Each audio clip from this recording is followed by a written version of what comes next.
আমি কিন্তু 13 বছর টেলিভিশনে চাকরি করছি, যাই হোক বুঝছেন? হ্যাঁ তো 13 বছরে আমরা 2-3টা কথা শিখছি।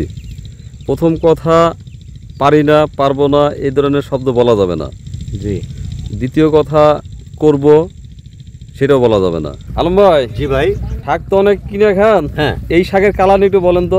আপনাকে খুশি করার জন্য না, এই যে কালারটা, এই যে দেখেন কালারটা, দর্শকের যে কালারটা দেখেন, আমি সবাইকে বলছি এই কালারটার বাজারে কোনো শাক কিনলে আপনারা কালারটা একটু মিলাই দেখেন তো, মোবাইলে ছবি তুলে মিলাই দেখেন আপনারা পারবেন কি না।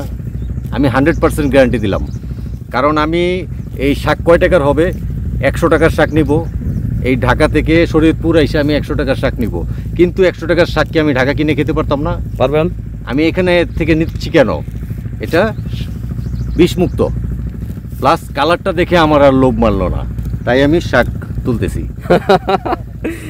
আলম ভাই, জি ভাই, আমি ওই যে আমার সাথে যারা কাজ করে জি ওদেরকে বলছি যে আমি যেটা খাইতে পারি না জি সেটা রান্না করবেন না, জি অর্থাৎ আপনি যেটা খাইতে পারবেন না সেটাও রান্না করা যাবে না, জি অর্থাৎ আমরা সবাই ভাই ভাই। জি তো এই শাকের বিষয়ে যেহেতু আমার ফ্যামিলিতে আমি এটা খাই, আমি অলরেডি 3-4 দিন খাইছি এই শাকটা, বুঝছেন? নিছিলেন? হ্যাঁ নিছি। হ্যাঁ, তো আমি যদি জমিতে বেশি রাসায়নিক ব্যবহার করি জি তাহলে সেটা তো আমিও খাবো, হ্যাঁ, আমার ছেলেপেলেও খাবে, বউ বিটি খাবে। হ্যাঁ। সেই জন্য আমি কিন্তু রাসায়নিক ওই পরিমাণ ব্যবহারই করি নাই। আমি মাত্র বোনার আগে যে গরুর গাছ যখন রোপণ করছিলাম জি তখন কিছু সার দিছিলাম, আরো 1 মাস আগে। জি এরপরে আমি কিন্তু কোনো সার এখানে ব্যবহার করি নাই, পানি দেই নাই, কিছুই দেই নাই। আর পানিও দেওয়া হয় নাই? না, পানি দিব, আমার তো ডিপ নাই।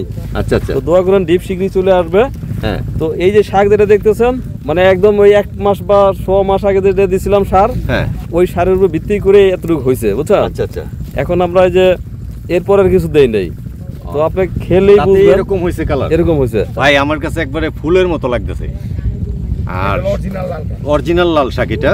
আর বাগানটা মানে আপনার ক্ষেতটা বাগানের মতো লাগতেছে, যে এটা একটা ফুলের বাগান। ওটা কারণ সবুজগুলো লাগতেছে পাতা, আর লালগুলো লাগতেছে ফুল।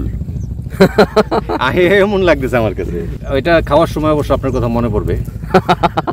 আপনি শুরুতে কথা বলছেন না জি, যে এখান থেকে আমি যদি শাক ব্যাগ ভরেও নেই হয়তো 100 টাকা শাক নিতে পারবো, হ্যাঁ, কিন্তু গাড়ি ভাড়া তো গেছে 500। জি, সেটা বিষয় না, বিষয় হচ্ছে যে আপনি যে রাসায়নিক মুক্ত ভালো একটা খাবার খাচ্ছেন সেটাই বড় পাবো না, বিষয়। এটা পাবো না। তারপরে যে নিজের হাত দিয়ে তুলে নিচ্ছেন, হ্যাঁ, এটা তো আনন্দের বিষয়। আনন্দ। আপনারা সবাই আসুন, এখানে হাত দিয়ে তুলে নিয়ে যান। আমাদের হাসান ভাই কিন্তু ফ্রি শাক দিচ্ছে, এক নাম্বার। দেখছেন আমির ভাই কিন্তু এক্সপার্ট, আপনার চেয়ে বেশি তুলে আর একটু তুলে দেন আমারে। সাথে করে এটা নেওয়ার জন্য ব্যাগও নিয়ে আসছি, কারণ আগে ভিডিওতে শুনছি তো হাসান ভাইয়ের এখানে লাল শাক ফ্রি দেওয়া হচ্ছে। না না না, ফ্রি না। শুনেন, যারা পরিচিত ভাই ব্রাদার তারা একদিন ফ্যামিলির জন্য খাবে, এটা অন্য বিষয়। সেটা ফ্রি না, সেটা হচ্ছে ভালোবাসা। মাস্টার সাহেব একটু এদিকে আসেন, হেল্প করেন। এটা যখন খাবো আপনার কথা আর হাসান ভাইয়ের কথা মনে পড়বে। ঠিক আছে স্যার, খাইয়েন। এখন যারা দেখবে, যে সকল দর্শক দেখবেন তারা এরকম আসবেন, নিয়ে যাবেন, পরিবারের জন্য একদিন ভালো খাবার খাবেন। ভাই আপনার একটা ব্যাগ দিবো? আমাদের যে ওই যে আরেক ভাই আসছেন ফারুক ভাইও শাক নিচ্ছে। দর্শক, এই হচ্ছে আমাদের ফারুক ভাই। তো ফারুক ভাইও মানে আমার সঙ্গে পরিচয়, আরও আগে পরিচয় হয়েছে। তো মাঝে মনে আমার দিকে ফোন দিছিলেন, কোনো কারণে আমি ধরতে পারি নাই। এরপর একদিন হঠাৎ করে আমার সাথে দেখা, বললো যে আপনার আমি ফোন দিয়েছিলাম, ধরেন নাই, বাগুকুল চরে। জি, তো আছেন কেমন? আলহামদুলিল্লাহ ভাই, ভালো। আচ্ছা, পালের চরে মনে আজকে প্রথম আসলেন? হ্যাঁ, চরে আসলাম আজকে প্রথম। আমি আরেকদিন আসছি বাজারে। আজকে শুনলাম যে আপনি এখানে আসেন, তো এই জন্য আসলাম যে হাসান ভাইয়ের সাথে দেখা করি। আমি রেগুলার এখন এখানে থাকি। আপনাকে বলি, আমার লাইফস্টাইল চেঞ্জ হয়ে গেছে। আমি এখন ঘুম থেকে উঠি 3:30-4টায়। দিনের বেলা আমি এখন এখানেই থাকি, আমি আর কোথাও যাই না, আর কোথাও যাওয়ার ইচ্ছাও নাই। তো শাক তো তুলতেছেন, কত বছর পরে তুলতেছেন বলেন তো? অনেক বছর পরে ভাই। আর শাকটা দেখে মানে আমার একটা লোভ হইলো, এত সুন্দর শাক সাধারণত দেখা যায় না। আর বাজারে যেই আমরা লাল শাকটা যেটা আমরা পাই, সেটা অরিজিনাল লাল শাক না।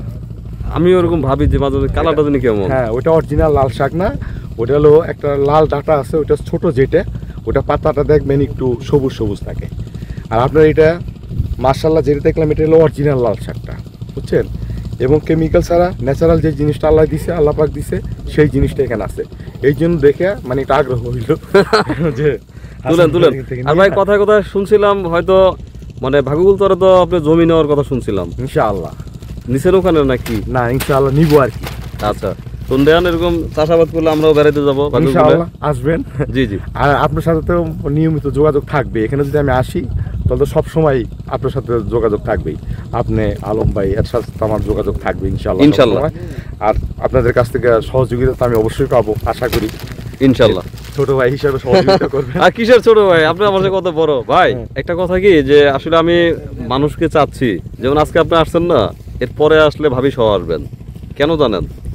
একটা মুক্ত পরিবেশে একটু সোনের নিচে একদিন ভাত খেয়ে গেলেন, চা খাইলেন, ইনশাআল্লাহ ভাই। বাচ্চাদেরকে নিয়ে একদিন হাঁটলেন, ভালো লাগবে। আমির ভাই আবার সব বিষয়ে এক্সপার্ট। আমির ভাই, হ্যাঁ ভাই। বিলাল ভাই, বলেন, আপনি তো সব বিষয়ে এক্সপার্ট। অবশ্যই। আচ্ছা, এই যে আপনার পাশে যে বিলাল ভাই, চিনেন তারা? আমাদের এই যে গাড়ি চালায় যে ট্রাক্টর, মনির ভাই। অবশ্যই। মনির ভাইয়ের সাথে আলাপ আছে না? তো মনির ভাইয়ের উস্তাদ কিন্তু আমাদের বিলাল ভাই, এটা জানেন? অবশ্যই। কয় অবশ্যই জানেন নাকি সেটা জিজ্ঞেস করছি। হ্যাঁ জানি তো। জানেন? এখন শাক তো আপনি তো নেন না এর আগে, না ভাই।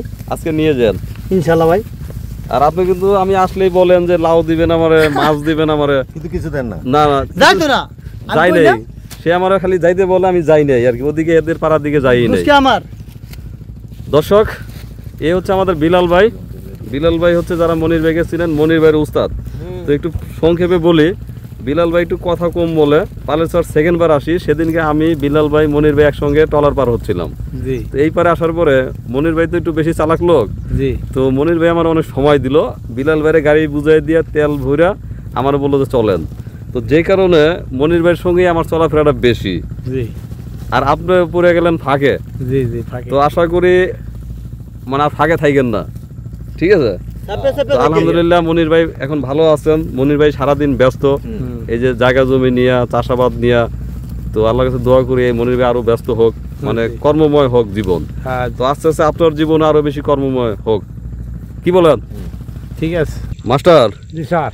আমি কিন্তু 13 বছর টেলিভিশনে চাকরি করছি, যাই হোক। বুঝছেন? হ্যাঁ। তো 13 বছরে আমরা 2-3টা কথা শিখছি। প্রথম কথা, পারি না, পারবো না, এই ধরনের শব্দ বলা যাবে না। জি। দ্বিতীয় কথা, করব, সেটাও বলা যাবে না। হ্যাঁ। মানে যখন যেটা দরকার সাথে সাথে শুরু করতে হবে। জি। যেমন ধরেন আজকে মনে হয় আপনি আমাকে বলছিলেন যে পানি দিতে হবে, হ্যাঁ বলছেন কিন্তু বলছি। কিন্তু পানি কিন্তু দেওয়া হয় নাই। না। এটা করতে হবে, ওইটা করতে হবে, এরকম কিন্তু অনেক সময় বলেন। জি। কিন্তু সেটা না বইলা যেটা বলবেন করতে হবে, সাথে সাথে করতে হবে। ঠিক আছে। বুঝছেন? এটা কিন্তু আমার চাকরিতে এরকম ছিল। আমি কখনোই বলতে পারতাম না এটা পারি না, এটা পারবো না, বা এটা করব করব কোনো শব্দ নাই, এখনই শুরু করতে হবে। জি। এখন কালকে আমরা কথা দিচ্ছিলাম যে আমরা এই গাছগুলোতে পোকানাশক দিব, এখন স্প্রে করতেছেন। তো আশা করি যে এই পোকানাশক দিলে আমাদের গাছের আর কোনো পোকা ধরবে না আগামী 1 সপ্তাহ। জি। এই তো এইটা হ্যাঁ।